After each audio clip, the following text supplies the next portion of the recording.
Welcome to study for learn. আজকে আমি তোমাদের সাথে এই বছরই মানে 2024-এই পিএসসি মিসলেনিয়াসে আসা একটি গুরুত্বপূর্ণ অঙ্ক নিয়ে আলোচনা করব। এই অঙ্কটা কিভাবে সুন্দরভাবে সহজ পদ্ধতিতে তোমরা করবে সেটাই তোমাদের সাথে আজকে আলোচনা করব। চলো তাহলে দেখে নেওয়া যাক অঙ্কটা কি আছে।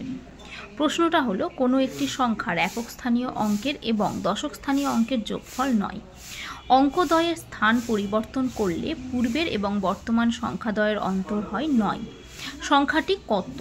দেখো, এই প্রশ্নটা যেটা দিয়েছে না, এই প্রশ্নটা আমরা খুব সহজেই করব। কিভাবে করব? এখানে দেখো কিছু অপশান দিয়ে দিয়েছে, এই অপশানেই একটা সঠিক উত্তর লুকিয়ে আছে। তো এই অপশান টেস্টের মাধ্যমেই কিন্তু আমরা অঙ্কগুলো সহজেই করে নেব। প্রথমেই দেখো কি বলেছে, আমাদেরকে বুঝতে হবে। বলেছে একক স্থানীয় অঙ্কের এবং দশক স্থানীয় অঙ্কের যোগফল 9। তাহলে এই সংখ্যাটাকে যদি একক ধরি, এটাকে দশক ধরবো। আমরা একক, দশক, শতক এরকমভাবে বসাতে শিখেছি ছোট থেকে। এখানে দেখো প্রত্যেকটাতে আমরা যদি একক আর দশক সংখ্যাটাকে এরকমভাবে মার্ক করি, তাহলে দেখবে প্রত্যেকটার যোগ করো।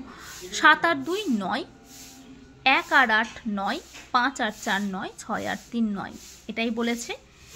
তো এখানে আমরা অঙ্কটা করব অপশান টেস্টের মাধ্যমে। অপশান টেস্টের মাধ্যমে অঙ্কটা করলে তোমাদের কাছে সোজা হয়ে যাবে।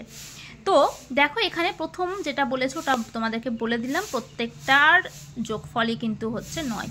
এবার বলেছে অঙ্কদ্বয়ের স্থান পরিবর্তন করলে। স্থান পরিবর্তন কথার অর্থ কি? দেখো, আমি এখানে 7 2 যদি ফার্স্ট অপশান হিসাবে ধরি, ফার্স্ট অপশান আমি আগে করছি। স্থান পরিবর্তন করলে কি হয়ে যাবে? 2 7। যদি কি বলেছে, যদি স্থান পরিবর্তন করলে পূর্বের এবং বর্তমান সংখ্যাদ্বয়ের অন্তর, মানে কি হচ্ছে, আগে এটা দেওয়া ছিল তাই তো, আর পরে যদি এখানে স্থান পরিবর্তন করে তাহলে কি হয়ে গেল? 27। বিয়োগ করলে কত হবে? অন্তর মানে বিয়োগফল।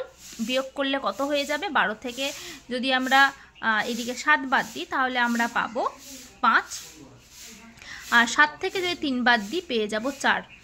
এবার বলেছে কি বর্তমান সংখ্যাদ্বয়ের অন্তর হবে 9, কিন্তু এখানে এই দুটোর বিয়োগফল কি বা অন্তর কি? কখনোই 9 হলো না 45, তাহলে এটা আমাদের হচ্ছে না। এরপরে দেখো আছে কত? 18, তাই তো। তাহলে যদি আমরা 18 ধরে আমি অঙ্কটা করি, তাহলে দেখো 18টাকে যদি স্থান পরিবর্তন ঘটাই তাহলে কি হবে? 18 স্থান পরিবর্তন করলে হয়ে যাবে 81। তো দেখো নিচেরটা অনেক বড় হয়ে যাচ্ছে, তো আমরা এটা দেখেই বুঝতে পারছি যে এইটা কোনো মতেই হবে না।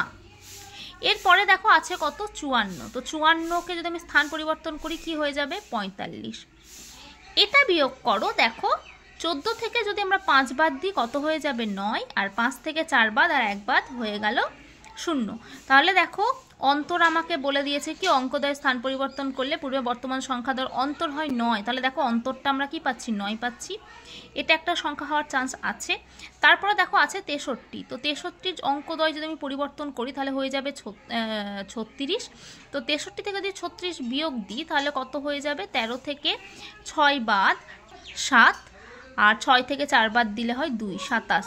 তো দেখো আমাদেরকে এখানে বলেই দিয়েছে যে সংখ্যাদ্বয়ের অন্তর হবে 9। তাহলে আমি এখানে 9 কোনটা পাচ্ছি? Option C. দেখো 54 যেটা আমি করেছি, তাহলে এটাতেই আমি 9 পাচ্ছি। তাহলে এটাই হয়ে যাবে আমাদের সঠিক উত্তর। তাহলে অপশান সি হয়ে যাচ্ছে আমাদের সঠিক উত্তর। আশা করি তোমরা এই অঙ্কটা বুঝতে পেরেছো, আর অঙ্কটা এরকমভাবে খুব সোজাভাবে তোমরা করতে পারবে। যদি আজকের এই ভিডিওটা ভালো লাগে, do like, share and subscribe this channel. এর পাশে থাকা নোটিফিকেশন বেল আইকনটি অবশ্যই প্রেস করে দিও, যাতে করে আমার পরবর্তী সমস্ত ভিডিও তোমাদের কাছে সঠিক সময়ে পৌঁছে যায়। ধন্যবাদ।